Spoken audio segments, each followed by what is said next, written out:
Have you ever wondered how those tiny, almost invisible changes can somehow lead to absolutely remarkable results? Well, today we're going to dive deep and unlock the secrets from James Clear's incredible book, Atomic Habits. We're going to look at the architecture of small gains.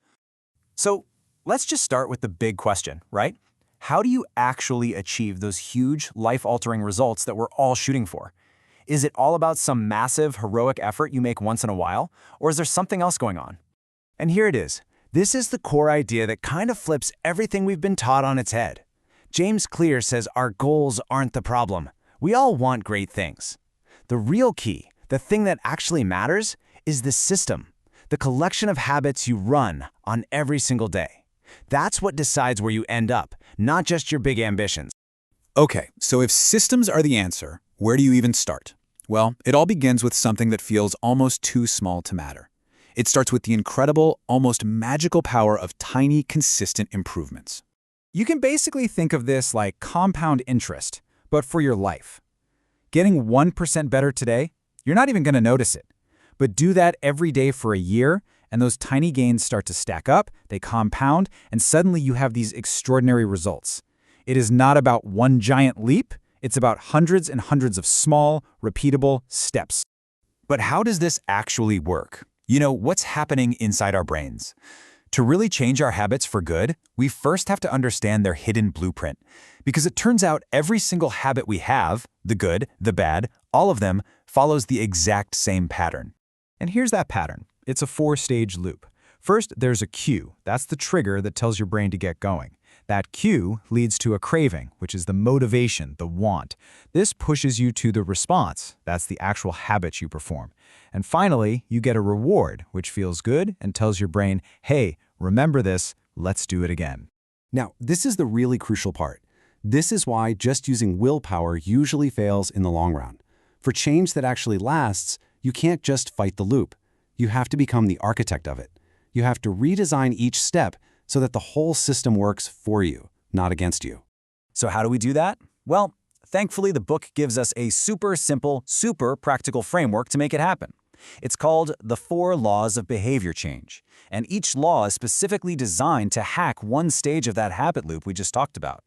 All right, first up, law number 1, make it obvious. This one is all about targeting that first step in the loop, the cue. If you want a new habit to stick, the trigger for it has to be staring you right in the face. This is all about becoming a designer of your own environment. Seriously, your surroundings are one of the biggest drivers of your behavior. So if you want to drink more water, don't hide it in the fridge, put a water bottle right on your desk. You want to read more? Easy. Put the book on your pillow. You'll literally have to move it to go to sleep. Make the cue impossible to miss. Law number 2 is all about the craving. It's simple. Make it attractive. For a habit to really take hold, we have to actually want to do it. The more appealing it is, the more likely we are to follow through. A genius strategy for this is something called temptation bundling. You just pair a habit you need to do with a habit you want to do. For example, maybe you only let yourself listen to your favorite podcast while you're on the treadmill. Your brain starts to connect the pleasure of the podcast with the act of exercising. You can also use your social circles.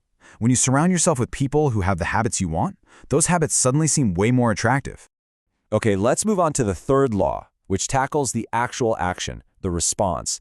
And the secret here is to make it easy. You have to remove as much friction as you possibly can between you and the habit. Our brains are fundamentally lazy. They're wired to save energy. So if a new habit feels hard, we're going to come up with a million excuses to avoid it. The key is to make it ridiculously easy to start.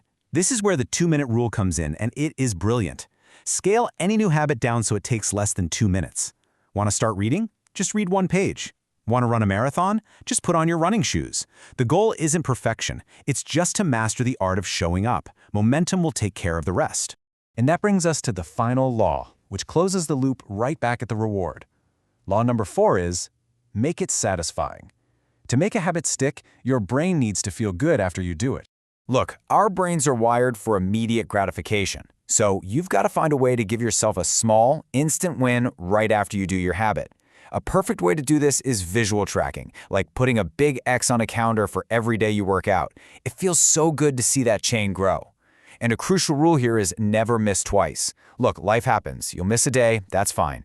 But missing a second time, that's the start of a new bad habit. The key is to get right back on track.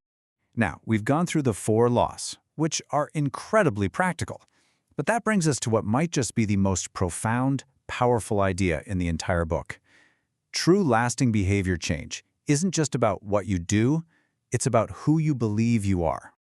Just look at the difference here. A goal-based approach is about an outcome. I want to run. But an identity-based approach is about a belief. I am a runner. You see how different that feels?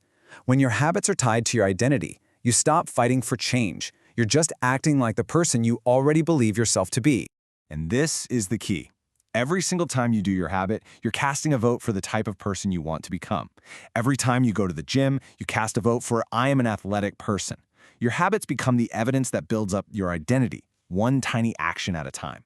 So let's put this all together. We have the 4 laws, we have this idea of identity, we have tiny gains. How does it all wrap up? Well, it all leads to one final, really clear concept. This right here is the ultimate takeaway. Goals are good. They set your direction. They're your North Star. But the goals themselves don't deliver the results. Your systems. That collection of your tiny atomic habits, that's what actually gets you across the finish line. If you focus on building better systems, the results, well, they'll take care of themselves. And you know, this principle of building effective systems isn't just for personal habits. It's absolutely crucial if you're building a business, a personal brand, or trying to influence people. Your marketing efforts are a system. And just like with habits, it's the small, consistent actions that lead to that long-term growth. If you want help applying these same system-building principles to your lead generation or marketing strategy, you can book a free call with Chaminda Tenakun and the CT marketing team by using the link below. This explainer was created using Notebook LM and produced by Chaminda Tenakun.